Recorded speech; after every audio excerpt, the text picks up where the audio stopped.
Zaman keemasan dan runtuhnya dinasti Abbasiyah. Assalamualaikum warahmatullahi wabarakatuh. Selamat datang di Nafalai Channel, tempat di mana kita menggali sejarah, ilmu, dan kisah penuh hikmah dari masa lalu untuk jadi pelajaran berharga hari ini. Dalam video kali ini kita akan menelusuri perjalanan sebuah peradaban besar, sebuah dinasti yang pernah menguasai hampir seluruh dunia Islam, menjadikan Baghdad sebagai jantung ilmu pengetahuan, sekaligus meninggalkan warisan yang memengaruhi dunia hingga kini. Inilah kisah dinasti Abbasiyah dari awal bangkitnya masa kejayaannya yang gemilang, hingga runtuhnya dengan tragedi yang mengejutkan dunia. Dari masanya, Baghdad bukan hanya pusat pemerintahan, tetapi juga mercusuar dunia. Dari sinilah ilmu, seni, dan peradaban berkembang pesat, menerangi dunia yang saat itu sebagian besar masih dalam kegelapan. Lahirnya dinasti Abbasiyah. Segalanya bermula ketika dinasti Umayyah, yang telah berkuasa lebih dari 90 tahun mulai kehilangan wibawa.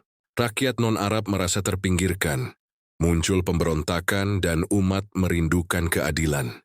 Tahun 750 sebuah gerakan besar mengguncang Damaskus. Dipimpin oleh keturunan Abbas bin Abdul Muthalib, paman Nabi Muhammad, mereka berhasil menggulingkan Bani Umayyah. Lalu lahirlah dinasti Abbasiyah dengan Abu al-Abbas as-Saffah sebagai khalifah pertamanya.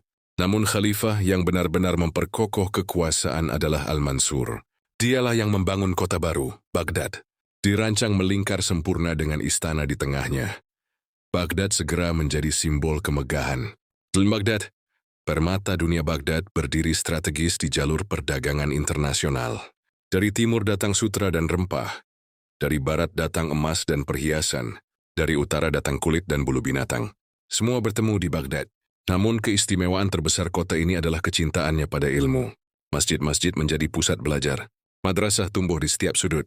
Dan puncaknya, berdirilah Baitul Hikmah atau House of Wisdom, sebuah perpustakaan sekaligus pusat penelitian terbesar pada zamannya. Masa keemasan Abbasiyah, puncak kejayaan terjadi di masa Harun al-Rashid dan putranya Al-Ma'mun. Di bawah kepemimpinan mereka, Baghdad dipenuhi cendekiawan dari berbagai negeri. Di Baitul Hikmah, ribuan buku Yunani, Persia, dan India diterjemahkan ke dalam bahasa Arab. Dari situ lahir peradaban baru. Al-Khawarizmi menemukan sistem aljabar dan algoritma cikal bakal ilmu komputer modern. Ibnu Sina menulis Al-Qanun fil Tibb, ensiklopedia kedokteran yang dipakai Eropa hingga 600 tahun. Al-Biruni, ahli astronomi, matematika, dan geografi. Al-Kindi dan Al-Farabi, filsuf yang menjembatani pemikiran Yunani dengan Islam. Bayangkan, di saat Eropa masih dalam Dark Ages, Baghdad justru berkilau sebagai pusat ilmu pengetahuan dunia. Iwal kemunduran namun roda sejarah terus berputar. Kekuasaan Abbasiyah yang begitu luas sulit dijaga. Dinasti kecil mulai memisahkan diri.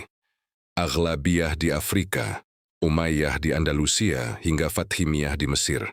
Khalifah di Baghdad kehilangan kontrol penuh. Di dalam istana, perebutan kekuasaan melemahkan otoritas khalifah. Intrik politik, perebutan tahta, dan campur tangan tentara bayaran membuat pusat kekhalifahan rapuh. Sementara itu ancaman dari luar semakin kuat. Pasukan salib menyerbu Syam. Dari Stamers, bangsa Mongol menebar teror. Runtuhnya Baghdad, puncak tragedi terjadi pada tahun 1258. Pasukan Mongol di bawah pimpinan Hulagu Khan mengepung Baghdad. Dalam hitungan hari, kota megah itu luluh lantak. Perpustakaan Baitul Hikmah yang menyimpan jutaan manuskrip dihancurkan. Ribuan buku dilempar ke sungai Tigris. Airnya dikisahkan berubah hitam pekat, seakan tinta ilmu yang tumpah bersama darah rakyat Baghdad. Jalan-jalan dipenuhi mayat, istana khalifah diruntuhkan. Peristiwa itu menjadi salah satu bencana terbesar dalam sejarah Islam. Baghdad, yang pernah disebut sebagai permata dunia, hilang dalam lautan api. Warisan yang abadi, namun meski Baghdad hancur, warisan Abbasiyah tidak pernah hilang. Ilmu yang lahir di era itu menyebar ke Eropa, lalu menginspirasi Renaissance. Angka-angka yang kita pakai hari ini, dasar matematika, astronomi, hingga ilmu kedokteran, semuanya adalah peninggalan zaman emas Abbasiyah.